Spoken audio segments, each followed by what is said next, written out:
দেখেন আমরা যদি আমাদের ভিডিওর ব্যাকগ্রাউন্ডগুলোকে আমরা চেঞ্জ করতে চাই তাহলে কিন্তু আমাদের গ্রিন স্ক্রিনের মাধ্যমে ভিডিও শুট করতে হয়, তারপরে কিন্তু আমরা ভিডিওর ব্যাকগ্রাউন্ডকে চেঞ্জ করতে পারি। কিন্তু আজকে আমি আপনাদেরকে শেখাবো। দেখেন আমার পিছনে কিন্তু ব্যাকগ্রাউন্ড দেখতে পারতেছেন, যে ব্যাকগ্রাউন্ডটা এই টাইপের ব্যাকগ্রাউন্ড কিন্তু আপনারা গ্রিন স্ক্রিন ছাড়াই চেঞ্জ করতে পারবেন। আপনারা যদি চান আপনাদের ভিডিওতে ব্যাকগ্রাউন্ড ব্ল্যাক লাগাবেন তাহলে কিন্তু যে কোনো ভিডিওর ব্যাকগ্রাউন্ড আপনি যে কোনো মুহূর্তে চেঞ্জ করে আপনাদের মন ইচ্ছা মতো আপনারা কিন্তু ব্যাকগ্রাউন্ড সিলেক্ট করতে পারবেন। কীভাবে করবেন জাস্ট আগে আমি আপনাদেরকে একটু ম্যাজিক দেখাচ্ছি, জাস্ট একটু দেখেন আমার পিছনের ব্যাকগ্রাউন্ডটা কিন্তু চেঞ্জ হয়ে গেছে। আরেকটু দেখেন, দেখেন ভাই আমি যদি ইচ্ছা করি আমার পিছনের ব্যাকগ্রাউন্ডগুলোকে চেঞ্জ করার তাহলেই থাকবে, আমার পিছনের ব্যাকগ্রাউন্ড কিন্তু চেঞ্জ হতেই থাকবে। সো আপনারা যদি চান আমার মতো করে উইদাউট গ্রিন স্ক্রিন ছাড়া ভিডিওর ব্যাকগ্রাউন্ডকে চেঞ্জ করবেন তাহলে কীভাবে করবেন, বেশি টেনশন নেবে না ভাই, আমি আজকে আপনাদেরকে শেখাবো কীভাবে গ্রিন স্ক্রিন ছাড়া আপনাদের এরকম নর্মাল ব্যাকগ্রাউন্ডকে আপনারা চেঞ্জ করে আপনাদের মন পছন্দ মতো ভিডিওতে ব্যাকগ্রাউন্ড সেট করবেন। চলেন বেশি কথা বলবো না, ডাইরেক্টলি আপনাদেরকে দেখিয়ে দিই প্র্যাকটিক্যালি কীভাবে আপনারা এই ধরনের ব্যাকগ্রাউন্ডগুলোকে চেঞ্জ করে এইরকম ব্যাকগ্রাউন্ড লাগাবেন। বেশি টেনশন নিতে হবে না ভাই, আমি আপনাদের কাছে খুব সহজে শিখিয়ে দেবো। চলেন ডাইরেক্টলি আমি আপনাদেরকে মোবাইল স্ক্রিনে গিয়ে দেখিয়ে দিচ্ছি কীভাবে এই ধরনের ভিডিওর ব্যাকগ্রাউন্ডকে আপনারা চেঞ্জ করতে পারেন। চলে এলাম আমি আমার মোবাইল স্ক্রিনে। দেখেন আপনারা যে কোনো ভিডিওর ব্যাকগ্রাউন্ড এক ক্লিকে কীভাবে রিমুভ করবেন। তো তার জন্য আপনাদের একটি কাজ করতে হবে, আপনাদের ফোনের প্লে স্টোর থেকে এই অ্যাপ্লিকেশনটি ডাউনলোড করতে হবে। এখানটাতে দেখতে পাচ্ছেন সুপার ভিপিএন। তো আপনারা শুধু সুপার ভিপিএন না, যে কোনো একটি ভিপিএন ডাউনলোড করলেই হইলো। আপনারা যে কোনো একটি ভিপিএন ডাউনলোড করে আপনাদের ফোনে কানেকশন করে নেবেন। তারপর আপনাদের একটি অ্যাপ্লিকেশন লাগবে যেটা হলো ক্যাপকাট। তো আপনারা হয়তো অনেকেই ক্যাপকাট অ্যাপ্লিকেশনের সাথে পরিচিত, অনেকে হয়তো ক্যাপকাট অ্যাপ্লিকেশনটা ব্যবহার করেন।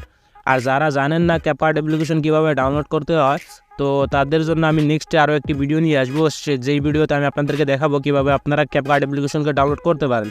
তো আপনারা ক্যাপকাট অ্যাপ্লিকেশনটি ডাউনলোড করে নেবেন। ক্যাপকাট অ্যাপ্লিকেশনটি ডাউনলোড করে নিয়ে আপনাদের ক্যাপকাট অ্যাপ্লিকেশনের মধ্যে চলে আসবেন।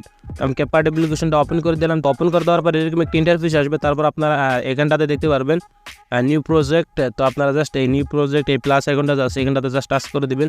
তারপর আপনাদের ফোনের গ্যালারি ওপেন হয়ে যাবে। আপনারা যে ব্যাকগ্রাউন্ডটাকে সিলেক্ট করতে চান সেই ব্যাকগ্রাউন্ডটাকে সবার প্রথমে নিয়ে নেবেন। আমি একটি ব্যাকগ্রাউন্ড নিয়ে নিলাম। নিয়ে নেওয়ার পর আপনারা দেখতে পাচ্ছেন ব্যাকগ্রাউন্ড আমার এখানে চলে এসেছে। তারপরে এইখানটাতে আপনারা যতটুকু ব্যাকগ্রাউন্ড রাখতে চান আপনাদের ভিডিওটা ততটুকু আপনারা টেনে লম্বা করে দিবেন। তারপর আপনারা নিচে দেখতে পারবেন এইখানটাতে ওভারলে বলে একটি অপশন দেওয়া আছে, এই তো ওভারলে। আপনারা জাস্ট এই ওভারলেতে ক্লিক করে দেবেন। ক্লিক করে দেওয়ার পর এইখানটাতে অ্যাড ওভারলেতে টাচ করে দিবেন। তারপর আপনারা গ্যালারি থেকে আপনাদের সেই ভিডিওটাকে সিলেক্ট করে নেবেন। তো আমি জাস্ট একটি ভিডিও সিলেক্ট করে নিচ্ছি। তো আমার এই ভিডিওটাকে আমি সিলেক্ট করে নিলাম। তারপর আপনারা এইখানটাতে দেখতে পারবেন নিচে একটু এই সাইডের দিকে টানবেন। তারপরে এইখানটাতে আপনারা দেখবেন এতে দেখতে পাচ্ছেন এখানে কাট আউট বলে একটি অপশন দেওয়া আছে। আপনারা জাস্ট কাট আউটে ক্লিক করে দেবেন। ক্লিক করে দেওয়ার পর এইখানটাতে দেখতে পারবেন রিমুভ ব্যাকগ্রাউন্ডে ক্লিক করে দেওয়ার পর এইখানটাতে আবার আপনারা দেখতে পারবেন এই যে টার্ন অফ কাট আউট। আপনারা জাস্ট এটাতে ক্লিক করে দেবেন। এটাতে ক্লিক করে দেওয়ার পর দেখেন ভাই আমার ব্যাকগ্রাউন্ডটা কিন্তু চেঞ্জ হয়ে গেছে। আমি আপনাদেরকে একটু প্লে করে দেখাচ্ছি।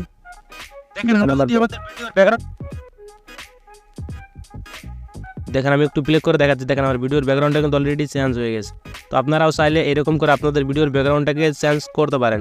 এখন আপনারা জাস্ট একটু অ্যাডজাস্ট করে নেবেন আপনাদের ভিডিওর ব্যাকগ্রাউন্ডটার সাথে আপনাদের ভিডিওটাকে এরকম করে টেনে মেনে অ্যাডজাস্ট করে নেবেন। তো দেখেন আমার ভিডিওর ব্যাকগ্রাউন্ডটা কিন্তু চেঞ্জ হয়ে গেছে। এইভাবেই কিন্তু আপনারা চাইলে ক্যাপকাট অ্যাপ্লিকেশনের মাধ্যমে আপনারা আপনাদের ভিডিওর ব্যাকগ্রাউন্ডটাকে চেঞ্জ করতে পারেন। দেখেন আপনি গ্রিন স্ক্রিন দিয়ে শ্যুট করেন, যা দিয়ে মনে হয় তাই দিয়ে শ্যুট করেন, আপনার পিছনে ব্যাকগ্রাউন্ড যাই হোক না কেন, আপনি ক্যাপকাট অ্যাপ্লিকেশনের মাধ্যমে আপনারা খুবই সহজে আপনাদের ভিডিওর ব্যাকগ্রাউন্ডটাকে চেঞ্জ করতে পারেন। তো এই ছিল মূলত আজকের এই ছোট্ট ভিডিওটি। আজকের এই ভিডিও থেকে যদি আপনি ব্যাকগ্রাউন্ড চেঞ্জ করা অল্প পরিমাণে শিখে থাকেন তাহলে অবশ্যই ভিডিওটিতে একটি লাইক দিয়ে চ্যানেলটিকে সাবস্ক্রাইব করে দিবেন। আর যদি ভিডিওটি আপনি ফেসবুক পেজ থেকে দেখে থাকেন তাহলে ফেসবুক পেজে একটি ফলো দিয়ে ভিডিওটিতে একটি শেয়ার মেরে দেবেন যাতে আপনার বন্ধু বান্ধবরাও খুবই সহজে দেখতে পারে। তো মিলতেছে অন্য কোনো ভিডিওতে অন্য কোনো বিষয় নিয়ে। ততক্ষণ পর্যন্ত ভালো থাকবেন, সুস্থ থাকবেন। আল্লাহ হাফেজ।